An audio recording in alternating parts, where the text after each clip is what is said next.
gars yi ma tëddoon ba pare mais ma ne foog ma jóg live bu gàtt rek partager leen au maximum que live minuit war a yeewu 3 heures du matin Fifita maa ngi lay ziar surtout buur maa ngi lay ziar lu bare bare di jégalu donc presque tëddoon naa daal live bu Cheikh Sadibou Kébé moom moo tax ma gën a dugg Oumar Nabien Dia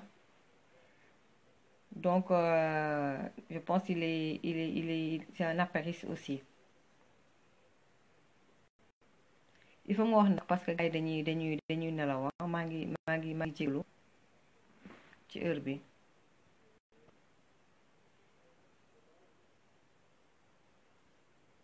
waaw non dimanche lañuy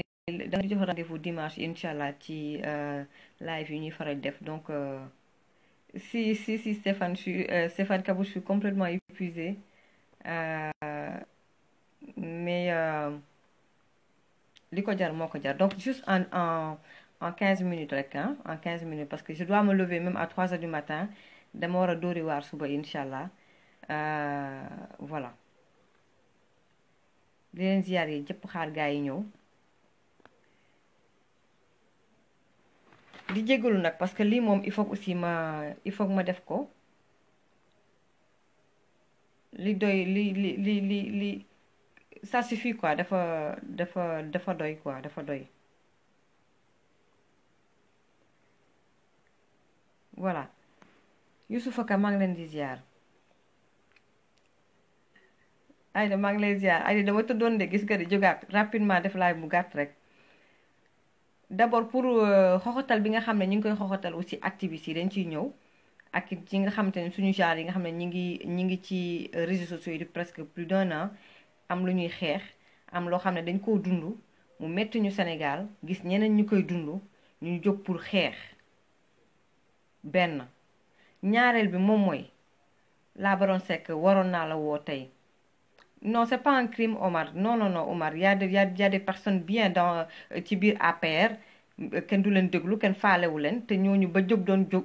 jotoon ñoom ñoo njëkkoon a jóg jàppale Macky Sall ñu jël leen tege leen ne jël ay transhumants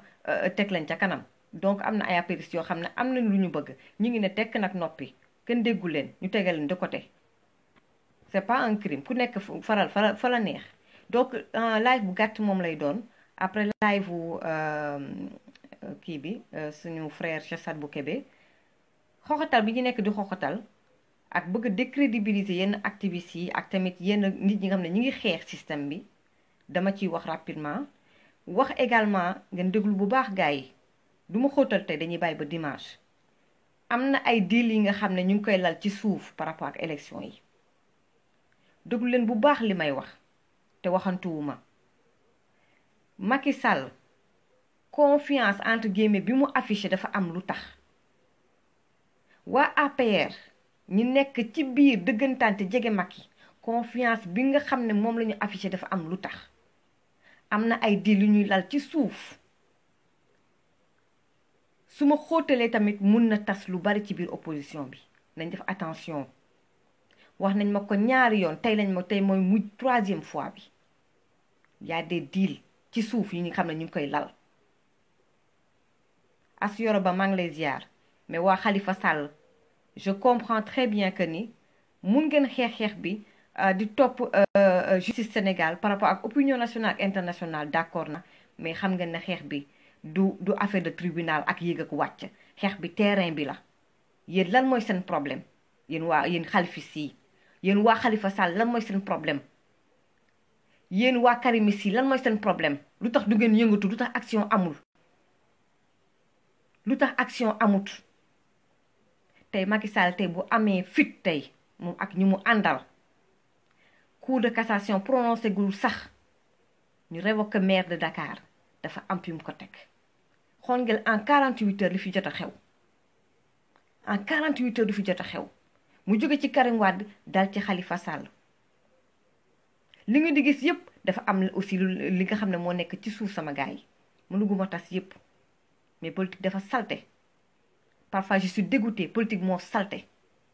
Macky Sall il n'est pas comme ça nii nii ak arrogance beeg am fit bi pour rien dafa am lu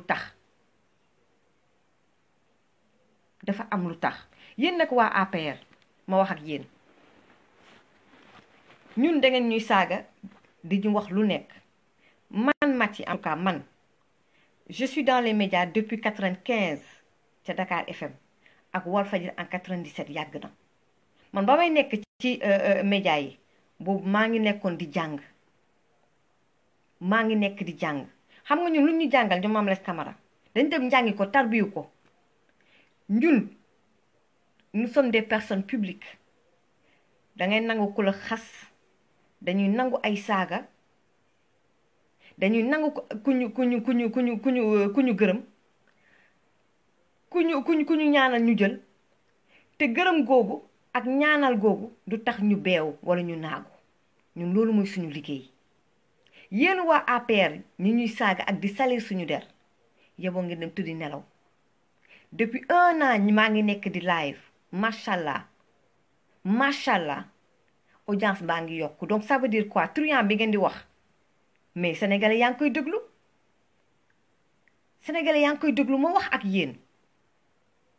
yéen waa APR am ay nit yu nekk ci biir gouvernement ay ministre ak ay dirigeant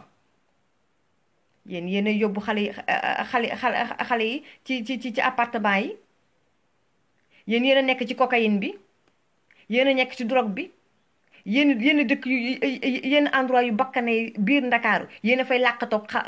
jeeg ji yéen a nekk ci jabaru jàmbur yi yéen matti ngeen di waxal xamante nañu suñu métier amuñu pour di tudd tur waaye xamante nañ te am nañ ay preuve ak ay tur yéen waa APR yéen ñi nekkoon aussi ci biir PDS yéen sobe kese ngeen Soukara Niang man loolu moom mooy sama loolu sama ndawaay man en fait j'ai pas un problème ay personnel problème de complexe ak yu demee noonu parce que sama àdduna dama jàpp ne lii moo ëpp solo ak xel ak xol ak nga jëriñ askan wi loolu moo ëpp solo mais pas ay problème de physique boo gisee sax ci internet bi gars yi bu ñuy xas ay doomu Macky Sall wala ay rëyaayu doomu Macky Sall man je suis jamais dans ça lu ëpp solo mooy comportement nit ki mooy jëfin nit ki. continuer yéen waa APR lay waxal bu dee sobe ak lu ñaaw ak ñàkk valeur ci yéen la fekk baax seeni juge ak seeni procureur du ñëpp nag juge yu baax yi am na Sénégal ak ay procureur yu baax ngeen affecté leen ci ay coin ak recoin du Sénégal seeni juge ak seeni procureur ak seeni entre guillemets prostituées yi nga xamante ne c'est des renseignements généraux xamante nañu bu baax ne dañ naan fekkante ci ay coin biir Ndakaaru bu dee ay tur ñun am nañu ay tur sobe ak mbon ak ñàkk valeur ci yéen la fekk baax nit ñi nekk bitim réew ay expatriés ñëw biir Sénégal di def blanchiment d'argent yéen dirigeants yi ñenn ci yéen leen di protéger ñu leen di compal kon ne amu leen ku ngeen xas ñu ci bëri ci yéen vous êtes des drogués yéen a yóbbu xale yi ci biir fële ca Dubaï ak Maroc amu leen ku ngeen war a xas yéen amu leen ku ngeen war a xas yéen bu ngeen demee ci yenn boîte de nuit wala ci yenn dancing wala ci yenn milieu yi ñi ngeen di gis ngeen na ay prostituées lañu du ñu ay prostituées de ay renseignements généraux lañ bokk nekk ci yéen Maty ngeen di waxal dama bëgg wax ji mu fin tey xam leen ne ak lu ngeen mënti wax Maty du ma ko mës a tenir à cœur wala du ma jaar fenn parce que ñun suñu liggéey dañuy nangu ku ñu saaga nangu ku ñu xas nangu ku ñu gërëm nangu également ku ñu ñaanal loolu ak suñu liggéey moom moo ànd kon noppalaku leen te bu leen Sénégalais yi doon déglu kon tey ñu bu ñu wootee kenn duñu wuy si dee leen réfléchir secondo bu ngeen xoolee débat yi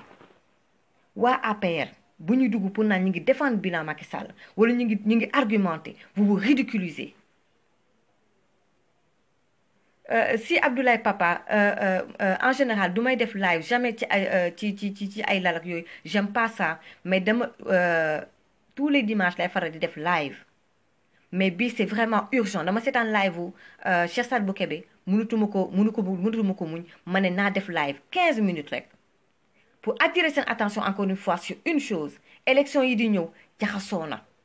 te am na ay deal yu nekk ñu di ko lal ci suuf Macky Sall nekkul def lu ko neex rien que pour parce que moom c'est un dictateur déedéet dafa am fu mu teg mbir mi y a des deals qui sont en train de se préparer les gars te man je me pose une question ma leen di poser une question est-ce que jotul ñi nga xam ne nee nañu waruñu egg ak Macky Sall ci élection est-ce que war nañu dem ak Macky Sall ci élection est-ce que dañu war a dem ak Macky Sall ci élection ci condition yi man parfois je me dis est-ce que ñoom tonton Ousmane Dramé ak ñi nga xam ne dañ jàpp ne dañu war a xeex ak Macky dañu war a wàcc ci terrain bi waruñu egg ak moom élection est-ce que nekkuñu di ko jot di leen jox dëgg ñooñu est-ce que nekkuñu di leen jox dëgg ñooñu bu ñu war a ñëw Sénégal mun ngeen ko laaj Souleymane Jules Diop ak lu ko nit ñi mun a wax ba mu waree xeexoon na tey nag kenn commence kon ñu bëri comprendre ñu attitude am mais ba mu waree xeexoon na te mi ngi woon Canada jamono yooyu mënoon ngeen ko kon mu ñëw Sénégal xeex bi xeex boo munti gis dafa am stratégie bu doon dëkk yu nekk vrai dëkku démocratie ñu bàyyi la nga wax li nga bëgg a wax boo bëggee taxawal sa rajo ñu bàyyi nga taxawal sa rajo ñu taxawal sa rajo démocratie di fa daw di fa def ay reportage yu jaar yoon kon xam nga kon ñu ngi ca biir terrain bi di ko def dañ ko war a defee am na nag ñenn ñi nga xamante ne peut-être ci biir politique bi am na ñu leen ngemb bu leen neexee wax waaye am na réalité yoo xam ne yéen xamu leen ko xeex dafa am stratégie yéen nag ñi nga xamante ne ni waa APR ku wax ñu ne ñëwal Sénégal wàccal terrain bi yéen war ngeen rus a wax loolu parce que ñëwal Sénégal ñëwal ci terrain bi xam ngeen ne bu ngeen ñëwee dañ lay jaay doole tëdd ci kaso bi jaay la doole parce que yéen yor pouvoir bi